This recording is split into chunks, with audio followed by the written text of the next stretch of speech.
Estamos num terceiro bloco aqui, mais um corte com o nosso amigo nutricionista Pedro Fogaça. Pedrão, então hoje, agora nesse bloco aqui, vamos falar um pouco sobre ganho de massa muscular, né? Beleza? Pessoal aí que não sabe, né? Eu conheci o Tavinho muito antes da farmácia, né? Conheci ele na época que trabalhava com suplementos. Então, era uma época que eu estava buscando essa questão do ganho de massa muscular. Eu era adolescente, tinha acho que uns 14 anos na época. E me lembro que de lá para cá, né, falando nessa questão de ganho de massa, eu tive um ganho de mais ou menos uns 30 e 35 quilos. Daquela época que eu era criança para cá, né, que eu era adolescente para cá. Era quando eu estava começando na academia, estava começando a tomar suplemento. E aí eu lembro que eu ia bastante na loja, ouvia o pessoal falar, porque na época você competia, então tinha toda essa questão de fisiculturismo, da alimentação, da suplementação e tudo mais. E aí fui entrando nessa e fui indo e fui me desenvolvendo aos poucos. E eu sempre falo isso no consultório, que é para o paciente ter paciência. Porque, assim, raras exceções de pessoas que têm muita genética ou etc e tal. Mas, assim, se a gente for falar de uma forma, tirando essas exceções e de uma forma natural, o ganho de massa é um processo muito lento. É lento. Então, se eu for pegar de lá para cá, vamos falar que eu tenho 30 e poucos quilos e mais de 16 anos de treino. Tenho 2 quilos por ano. Sim. É pouca coisa se você for pensar. E tem cara que chega no consultório e ganha 10 quilos. Né? E se dedicando, fazendo, né? Treinando. Pô, e sendo consistente nisso. Nunca parei de treinar e falei, pô, não vou treinar mais. Tem gente que para de treinar, aí volta não sei o quê e acha que vai ganhar massa muscular igual água. Não vai. É verdade. É um processo lento essa construção. Então, precisa ter paciência e consistência. Continuar fazendo isso. É verdade. É verdade. Continuar treinando e aos poucos você vai evoluindo cada vez mais. Não adianta querer ganhar 10 quilos de um dia para o outro, porque isso não é a realidade, né? É verdade. Vou aproveitar que o Pedro Fogaça falou sobre o treino dele, tudo. Tem até uma foto separada do Pedro aí, dele treinando, né? Que eu acho que foi algumas fotos que você separou, acho que para seus posts, né, de estúdio aí. Foi o último ensaio que eu fiz o ano passado. Bacana. Eu não gosto de, eu não sou atleta, né? Então eu nunca competi no fisiculturismo nem nada. Então esse ensaio eu fiz um outro antes, logo no começo, eu meio que fiz uma espécie de uma preparação como se fosse um atleta. Não tão focado realmente naquilo, mas era uma espécie disso. Então eu fiz uma espécie de finalização depois para fazer as fotos, tal como se fosse, entre aspas, aquele momento que eu fosse subir no palco e tal, para tentar chegar numa condiçãozinha um pouquinho melhor e meio que mostrar o meu trabalho aí, né? Claro. Você fez por dois motivos, por gosto e para mostrar o seu trabalho também, É lógico que isso é uma forma de marketing, né? De divulgação também e tal. Também.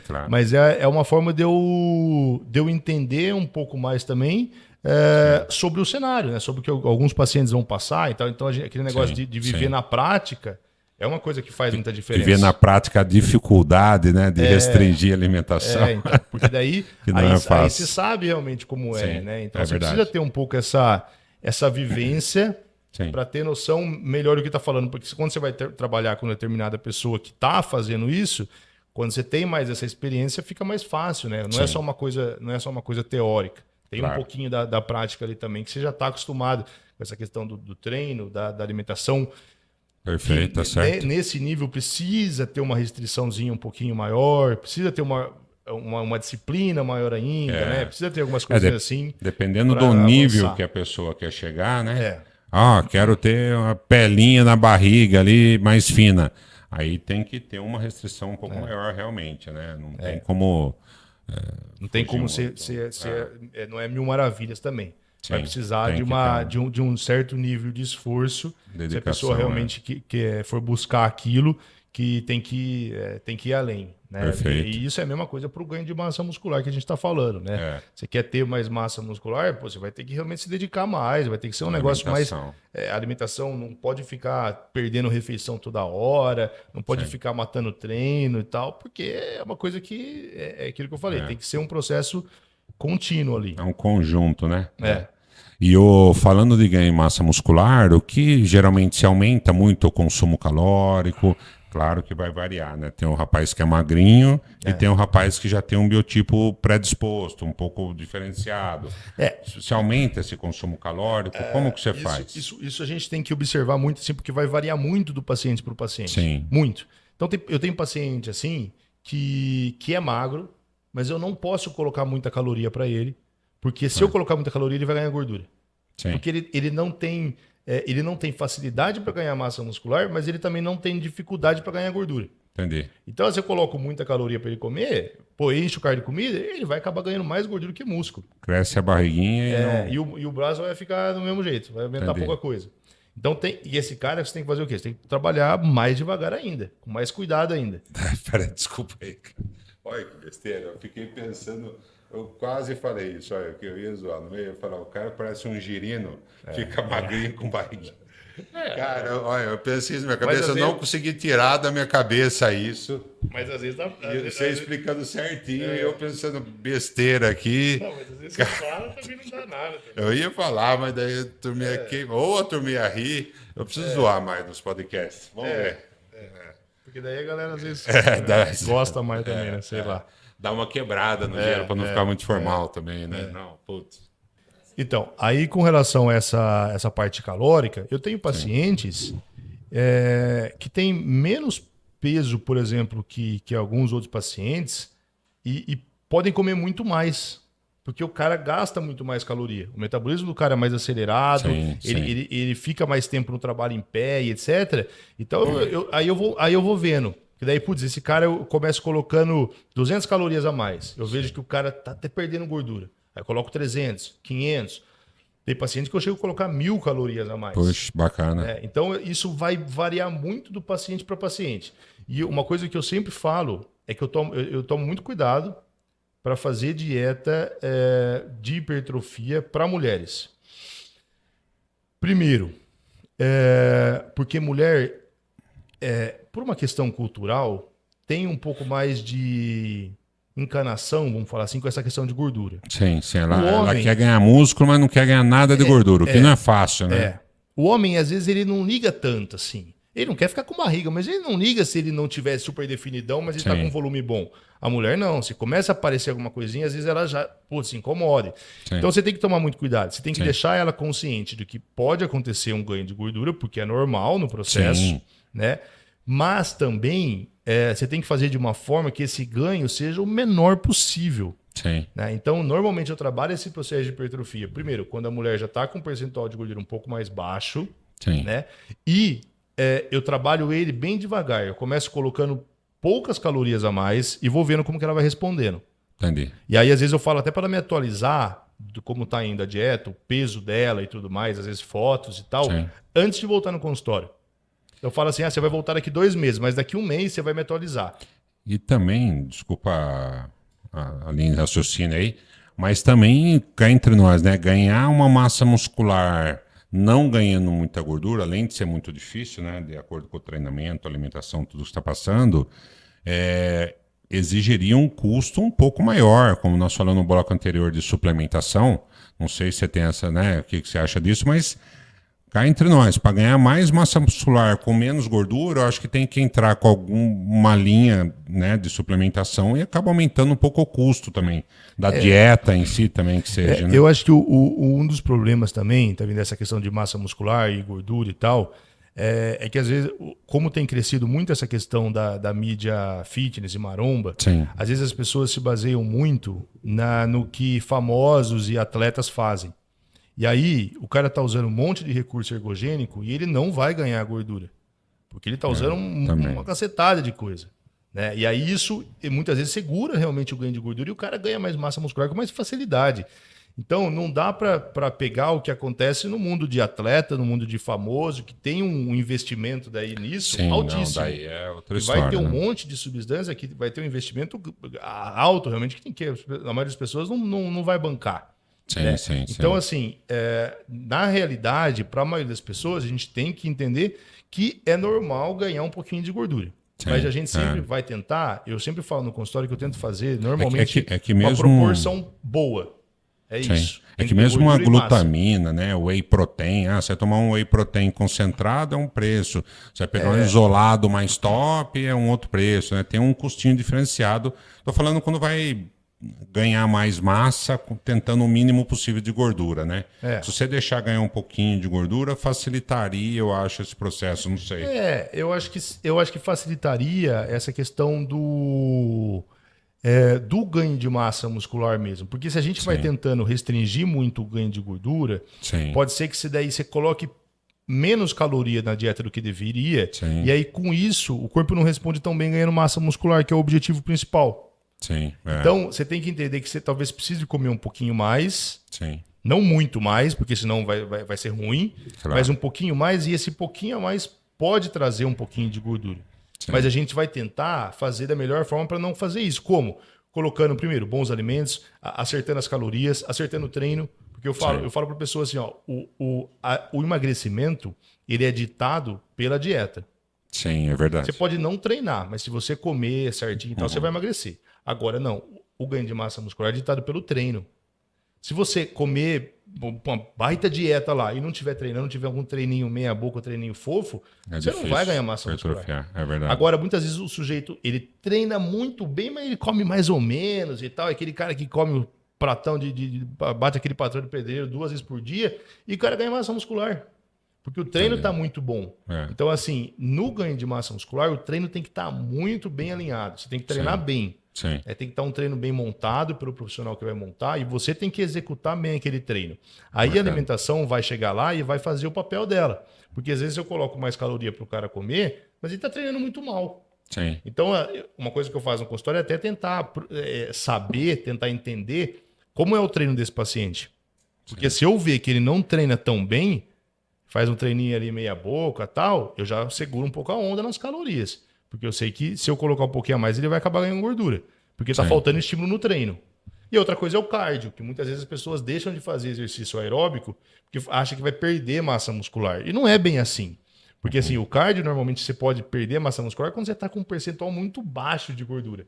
Tipo no fisiculturismo, né? Você já está em cutting lá, e você está com um percentual de 6%, você quer cair para 5%, para 4%. Aí você faz muito cardio e às vezes você perde massa muscular. Perde um pouco. Agora, para uma pessoa em um nível normal, não perde. Às vezes o cardio, fazer um pouquinho de cardio no off, né, no período de ganho de massa, ajuda a conter esse ganho de gordura. É uma das coisas que a gente faz. Então eu sempre falo para o paciente, mantenha um pouquinho de exercício aeróbico, faz pouca coisa, não precisa fazer, faz 20 minutinhos ali todo dia, já está mais do que bom, já vai ajudar bastante a gente a conseguir segurar esse ganho de gordura que é o que as pessoas querem. Perfeito. E vai continuar ganhando massa muscular, não vai atrapalhar o ganho. Bacana. Não, bacana, legal, Pedro. E tem também cá entre nós, né? A gente está falando de ganho de massa muscular. Vamos falar do cara magrinho, nós já falamos magrinho que não pode aumentar muito a alimentação, mas tem magrinho que fala assim, nossa, como muito e não ganha, como muito e não ganha. Às vezes ele acha que uma refeição no dia, né? Ele almoça um negócio, depois não come o dia inteiro e também não dá caloria. Né? Essa questão acontece para os dois lados. O cara que acha que come muito e o cara que acha que não come nada. Isso. Às vezes o cara que acha que come muito, de fato ele não come muito. Isso. Em termos de caloria, ele não está comendo muito. Sim. Né? Tá faltando coisa para ele ali. E aí a gente precisa de fato calcular aquilo. Por isso, muitas vezes a gente distribui mais as refeições. A gente pode usar alimentos mais calóricos, com uma densidade calórica maior. Sim. Então, ao invés de usar batata, eu uso macarrão, uso arroz. Às vezes eu coloco um suco para o cara tomar, porque aí facilita esse aumento digestão, de carboidrato, né? Digestão mais rápida, né? Legal. E a mesma coisa, às vezes, para quem quer emagrecer. O cara chega no consultório, tá com quantos quilos, bem acima do peso dele, normalmente, e ele fala para mim que não tá comendo nada. Pô, eu como um pouquinho ali, um pouquinho ali. Não é bem assim. Para você estar nesse peso, a gente tem que falar, né? Tem que explicar. É porque você tá consumindo a mais. Tá comendo a mais e tá vindo de algum lugar. Então, o ponto, normalmente, sempre vai ser na alimentação ali. Ou às vezes está consumindo mais calorias do que deveria, do que poderia, ou às vezes está consumindo menos.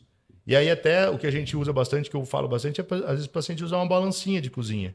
Um negocinho simples, aquela balancinha simplesinha, isso quebra um galho e tal, para a gente conseguir ter noção do tamanho desse prato. Às vezes o cara não tem noção do que deveria ser. Eu tinha um amigo meu que pesava muito a comida dele, até exageradamente. Ele queria ir nos miligraminhas, mas a balança realmente ajuda para saber a caloria, né? Eu falo assim, você não precisa virar um refém da balança. Sim. E tipo, coloco lá 100 gramas, tem que pesar 100. Não, pode pesar 101, 102, 103, 104, 105, pode pesar 98. Você tem uma margem, né? E às vezes, para muitas pessoas, você vai também pegando um know-how ali, que você já sabe mais ou menos o tamanho do prato, não precisa pesar também toda hora. Sim. Quando não é um negócio tão restrito e tal. Legal. Mas é uma coisa que eu acho que faz diferença pra gente pegar mais essa noção. Porque às vezes a gente não tem essa noção de quantidade. Né? Você está comendo pouco frango, vai olhar, tá dando 400 gramas por refeição. E às vezes o que acontece também, Tavinha, é que um cara vai lá para perder peso. Você coloca uma quantidade de comida para ele não pesa, e aí ele acaba comendo menos do que tá lá. Sim. E aí ele fica com fome. Ele fica com fome e ele vai comer besteira tarde depois. Porque tava morrendo de fome porque comeu menos do que eu coloquei para ele. Por quê? Porque ele não pesou, porque ele não sabia o tamanho do prato e tal. Sim. Então, às vezes comer de menos do que eu falo, mesmo se você estiver querendo emagrecer e tal, também pode ser um problema. Entendi. Que aí pode acabar fazendo você sair da dieta. Tá certo, tá certo. E você dá uma aumentadinha na ingestão proteica também para ganho de massa para o pessoal? Na verdade, não. Na verdade, não. Hoje em dia, o que a gente tem de diretriz, que a gente sabe muito, é que assim, eu trabalho com um mínimo de proteína normalmente. Eu sempre tento trabalhar com um mínimo, que é normalmente 1,6 gramas por quilo de peso que eu uso no consultório. É o mínimo que eu tento trabalhar. E aí, quando eu trabalho com dieta para emagrecimento, eu normalmente aumento mais essa proteína. Por dois fatores. Para segurar mais a fome e para segurar mais a massa muscular. Entendi. Quando eu trabalho com dieta para hipertrofia, eu trabalho geralmente com a proteína ali em torno de 2 gramas por quilo de peso. Então, uma pessoa de 80 quilos vai comer 160 gramas de proteína no dia. Bacana, né? legal. Não de carne, de nutriente de proteína, né? Do macronutriente de proteína. E aí, eu aumento as outras coisas, aumento carboidrato e gordura. Ah, entendi. Bacana. Você segue a linha do carbo, gordura para atingir o valor calórico. Porque para a proteína ser direcionado só para o músculo. Isso. É muito mais produtivo. Sim. Porque aí a gente tem o que a gente chama de caloria não nitrogenada, que são essas calorias que não vêm do nitrogênio, que é da proteína, que vão ajudar a gente a fixar mais esse nitrogênio da proteína e construir mais massa muscular realmente. Fazer mais o processo de hipertrofia. E aí, quando o processo é oposto, para perda de gordura, aí eu aumento um pouquinho mais a proteína. Entendi. Porque aí a gente ajuda a segurar mais essa questão de apetite e ajuda a segurar mais a questão de não ter perda de massa muscular. Entendi. Bacana. Então eu inverto um pouquinho assim. E aí eu coloco mais carboidrato e mais gordura quando a gente está na fase de hipertrofia. Bacana, muito interessante. Pedrão, vamos encerrar mais esse bloco. Foi muito bacana. Antes de encerrar esse bloco, peraí. Deixa eu pôr aqui. Tem uma foto do Pedro aí que a gente separou, como da parte de nutricionista e tal. Né? Esse daí é o Pedro Fogaça. Então tem lá o Instagram dele. Passa o seu Instagram pro pessoal aí, Pedro. Como é que é? O meu Instagram é nutricionista Pedro Fogaça. Né? Você vai me encontrar assim no Instagram, que é a principal rede social minha. Ainda tem aquelas outras que o pessoal está usando, mas o Instagram é que eu mais utilizo normalmente. Né? E aí eu atendo aqui em Limeira, no Instituto Evolução, que é um instituto aqui próximo da farmácia, né? Que tem várias áreas da área da saúde, né? Vários profissionais da área da saúde. Sim. E eu faço, hoje em dia sou eu que faço a parte nutricional lá no consultório, lá como nutricionista. Bacana. Mas a gente tem nutróloga também, Perfeito. Tem a parte de dermato, de pediatria, de fisioterapeuta, tem academia. Para quem quiser conhecer um pouco mais, eu tô com o Greg, que é o proprietário do Instituto Evolução, numa entrevista aqui. Então, se for lá no nosso YouTube, você vai ver tudo sobre o Instituto Evolução. Nós vamos estar lá. Tem um vídeo só do Instituto Evolução aqui nosso. Eles têm expandido bastante, tá bem legal lá. Sim, sim. E aí eu também trabalho de forma online, então dá pra gente fazer consultoria online. Depois da pandemia o CRN liberou as consultas online, né? Bacana, que bom. E aí eu consigo atender hoje em dia pessoas do Brasil todo e principalmente pessoas de fora do Brasil. Né? Às vezes uma pessoa que era de Limeira, mas foi morar nos Estados Unidos, não sei o quê. Eu tenho pacientes assim, né? Legal. De outros países. E atendo de forma presencial também em Campinas e em São Paulo. Né? Que daí eu tenho um consultório que eu consigo atender nesses lugares, atendo com menos frequência, mas também já é possível agendar consultas nessas cidades também. Bacana, muito bacana, Pedrão. Galera, então é isso. Hoje tivemos com o Pedro Fogaça aqui, nutricionista. São 3 blocos muito bacana. Quem pegou só esse último aí para assistir, já para ganho de massa muscular, aconselho assistir os outros também. Então é isso daí, galera. Muito obrigado, Pedro, de ter vindo aí na entrevista com a gente. Eu que agradeço o convite. Estamos sempre à disposição aí para bater um papo. Bacana. É isso aí. Obrigado, pessoal. Um abraço.